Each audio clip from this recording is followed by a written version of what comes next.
일단은요, 지수함수의 최대 최소예요. 우리가 여기서 말하는 최대 최소라고 하는 것은 뭐예요? 뭐게 뭐예요? 가장 큰 값을 최대라고 하고 가장 작은 값을 최소라고 얘기를 하거든요. 그러면 여기에 어떤 말이 빠졌냐면 값이라는 말이 빠졌어요. 그러니까 함수 값의 최대 최소를 우리는 관심 갖는다는 얘기예요. 자, 그렇다면 이 함수 값이라고 하는 것은 바로 뭘 얘기하는 것이냐면 fx를 이야기하는 것이고, 즉 y를 이야기하는 것이고, 즉 그래프를 그렸을 때 높이의 의미가 된다라는 것입니다. 우리가 고등학교 1학년, 중학교 3학년 과정부터 공부했었던 이참수 같은 경우에는 이렇게 냈을 때, 얘가 최소예요. 얘가 바로 최대예요. 라고 했었던 거 기억하실 거예요. 자, 그래서 이 구간에 꼭지점이 있냐 없냐에 따라서 최소값이 꼭지점이 될 수도 있고 아닐 수도 있고 막 이런 좀 그런 게 있었는데, 이 지수함수의 최대 최소는 우리가 그래프를 공부한 우리잖아. 이렇게 생긴 그래프 또는 이렇게 생긴 그래프 두 가지 중에 한 가지밖에 없습니다. 그러면 최대값은 가장 높은 게 최대, 최소값은 가장 낮은 게 최소야. 즉 다시 말해서 x값의 범위가 주어져 있을 거다라는 얘기예요. x값의 범위가 이렇게 주어져 있다라고 한다면 요게 바로 최소, 얘가 바로 최대야. 자, 이렇게 돼 있다라고 한다면 x값이 작은 게 a잖아요. b가 더 크니까 오른쪽에 있으면 얘가 최대가 되고 얘가 최소야. 근데 사실은 이거 자체는 어려운 게 아니야. 근데 실제로 문제를 보면 어려워해. 그 이유는 뭐냐면 고등학교 1학년 때 공부했었던 이참수의 최대 최소나 뭐 치환이나 뭐 여러 가지 이런 상황들을 복습이 부족해서 그런 거예요. 아시겠어요? 그래서 복습을 꼭 해주셔야 된다. 막히면 만약에. 그래서 여기 나와 있는 말은 그냥 읽고 넘어가면 돼요. 그래프만 그리면 된다. 알겠습니까? 자, 그리고 이런 형태, 이런 형태가 반복되는 꼴? 이거 막 외워야 돼요? 절대 외우시면 안 돼요.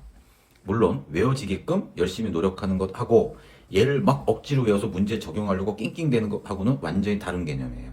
그래서 선생님은 이 경우는 문제를 풀면서 외워지게끔 반복하는 문제 풀이가 필요하다라는 거예요. 그러니까 우리 학생들이 노력을 하는 게 중요하다는 얘기죠. 그리고 나서 치환을 한다. 얘도 치환을 한다.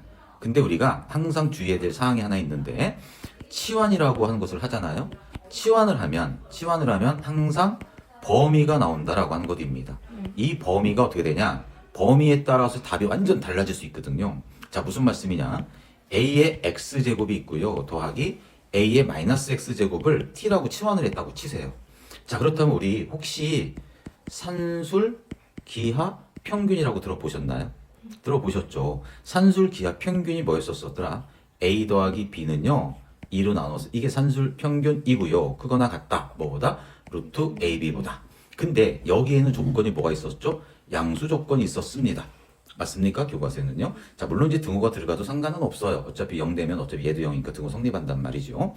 어쨌든 자, 요 개념을 꼭 복습을 하셔야 된다는 얘기인데, 유도도 할 수 있어야 돼요. 그래야지 진짜 개념을 학습한 거니까. 혹시 지금 기억이 안 나면 또 한번 복습을 하세요. 선생님 요거 인강 줄 테니까. 자, 그러면 ax제곱, 그래프 그릴 때 얘는 뭐 a 값이 미수냐 뭐에 따라서 달라질 수 있겠지만 증가 또는 감소, 중요한 건 x축 위에 있다라고 하는 거였어. 즉 양수란 얘기입니다. 양수란 얘기, 물론 a도 양수지만 이 값 자체가 양수야. 그러니까 이 산술기하 평균을 적용할 수 있다.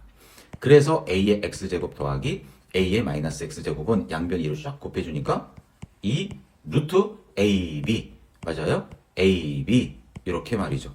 그러면 한 번 더 계산하니까 2의 루트 ab, 이거는 뭐예요? a의 x 빼기 x니까 0제곱 되는 거 맞죠? 그러니까 2가 된다는 얘기입니다. 그래서 이 말이 이렇게 나와 있는 이유가 바로 그겁니다. t로 치환했을 때 t는 2보다 크거나 같다. 왠지도 모르고 암기하고 문제 푸는 친구들이 있어요. 그건 슬픈 겁니다. 알겠습니까? 그래서 왜 2보다 크거나 같은지는 여기 산술기하 평균에 의해서 나온 것이다 라는 것을 기억해 주시고, 이건 뭐 당연히 미수 조건이니까. 자, 요거 좀 조심하시고 이제 문제 풀을 한번 가보도록 할게요. 오케이? 어떻게 풀었는지 한번 선생님 푼 거랑 한번 비교해 보세요. 자, 이 녀석, 이 녀석의 그래프를 그리는 게 일단 중요해요. 이 녀석의 그래프를 그릴 수 있으면 최대 최소값을 금방 알 수 있어요. 자, y는 2에 마이너스 x 플러스 이렇게 바꿔 쓸 수 있죠. 다시 쓰면 어떻게 쓸 수 있어요? 마이너스를 묶어주면 이렇게 쓸 수 있는 거 맞죠? 그러면 이 녀석의 의미는 뭐예요? y는 2에 마이너스 x제곱, 이 그래프를 x축으로 얼만큼? 플러스 1만큼 평행 이동시킨 것입니다. 그렇기 때문에 실제 그래프는 어떻게 생긴 것입니까? 원래 마이너스 x 그래프는 y축 대칭 그래프였었어요. 그쵸? 그러니까 이거 다시 쓰면 y는 2의 x 그래프를 y축 대칭시킨 겁니다. 그러니까 y는 EX 그래프가 이렇게 생긴 것이잖아요. 그 y축 대칭시킨 거니까 이렇게 생겼을 거 아니겠냐고요.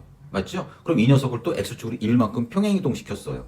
그러면 어떤 그래프가 나와야 돼? 뭐 대충 1만큼 평행이동 시키니까 이런 꼴이 되겠죠.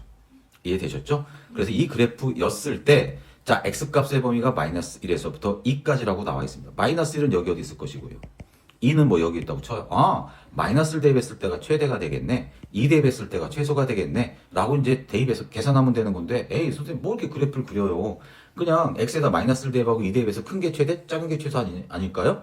그렇게만 쉽게 공부하는 친구들은 2, 3번 문제는 맞춰요. 하지만 조금 문제를 꽈버리면 못 맞춰요. 그래서 우리는 어차피 공부하는 거 정확하게 하기 위해서 그래프를 이렇게 명확하게 그릴 수 있어야 된다라는 것입니다. 여기다 마이너스를 대입하니까 뭐가 되는 거예요? 4가 되겠죠. 그죠? 자, 그리고 2 대입하니까 뭐가 돼요? 2분의 1 되는 것이니까 정답은 바로 뭐가 된다? 4번이 된다라고 하는 것이고요. 자, 이 네 번째 문제는요. 딱 보니까 뭔가 좀 생각이 팍 나십니까? 나십니까? 안 나십니까? 자, 보세요. 이거는요. 어떻게 해주고 싶어? 일단 선생님 뭐라고 했어요? 그래프를 한번 그려보자고 했었어요. 기억하세요? 자, 이거 자체를 또 마이너스를 대고 2 대고 이렇게 계산하지 말고요. 어떻게 해줘요? y는 2의 x제곱 곱하기 3의 마이너스 x제곱이요. 다시 써볼게요. y는 2의 x제곱 곱하기 3의 x제곱은 3의 x제곱분의 1이잖아요. 자, 좀 예쁘게 한번 정리해보면 결론적으로는 3의 x제곱에 2의 x제곱이다. 오케이. 아니, 그러면 y는 3분의 2의 x제곱이 되겠네요. 우리 눈동자의 초점은 3분의 2가 중요한 게 아니고 3분의 2가 1보다 작고 0보다 크다라는 게 중요한 거예요. 그럼 이 녀석의 그래프는 이렇게 밑으로 내려가는 이런 감소함수 그래프가 된다. 그래서 마이너스 1을 대입했을 때 최대, 2를 대입했을 때 최소가 된다. 알겠습니까? 이해되셨습니까? 그래서 정답은 바로 3번이 된다. 마이너스를 여기다 대입하면 되는 거잖아요. 그죠? 2 대입해서 계산하면 된다. 그래서 비록 두 문제가 좀 되게 좀 뭐라고 할까 간단한 문제고 그래프를 굳이 그리지 않아도 풀 수 있는 문제지만 꼭 선생님 말씀 명심해 주세요.